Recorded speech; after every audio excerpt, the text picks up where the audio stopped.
In Act 3, Scene 1 of The Merchant of Venice, Salarino and Salanio reflect on the news that yet another of Antonio's ships has been reported lost.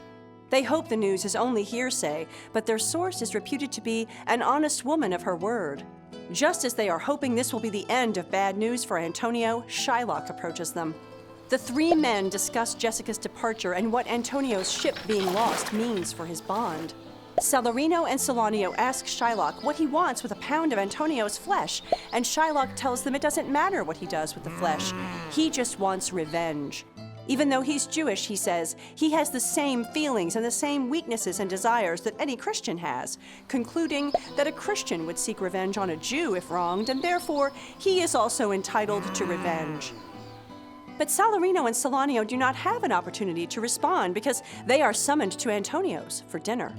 Shylock talks to his friend and fellow moneylender Tubal, who brings good news from Genoa about Jessica. While no one has been able to actually find her, Tubal shares stories he's heard about her. Shylock laments the loss of his daughter, the money she took, and the money he is spending on the fruitless search for her. He cruelly wishes his daughter were dead at his foot and the jewels in her ear. Would she were hearsed at my foot and the ducats in her coffin. Tubal then shares the news that a third ship of Antonio's has been lost near Tripoli. The conversation shifts back and forth between Jessica and Antonio. Shylock is upset to hear Jessica traded his turquoise ring, a ring her mother had given Shylock, for a monkey. But he's happy to hear more about Antonio's losses and asks Tubal to fetch an officer to arrest Antonio before meeting him at the synagogue. Salarino and Salanio continue to participate in gossip about Antonio's fortunes, although they do not consider themselves gossips. After all, they consider their source trustworthy.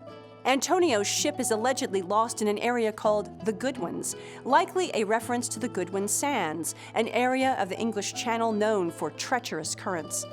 Their conversation with Shylock establishes a connection between Shylock's anger at losing his daughter and his anger at Antonio.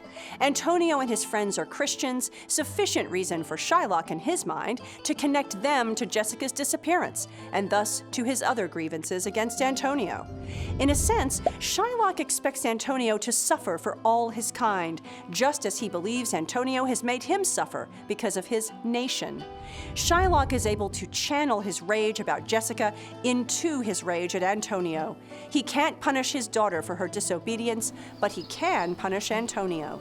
And his glee at that prospect makes Shylock appear sinister and undoes much of the goodwill he earns through his speech to Salarino and Salanio, in which he enumerates the ways in which he is just like them.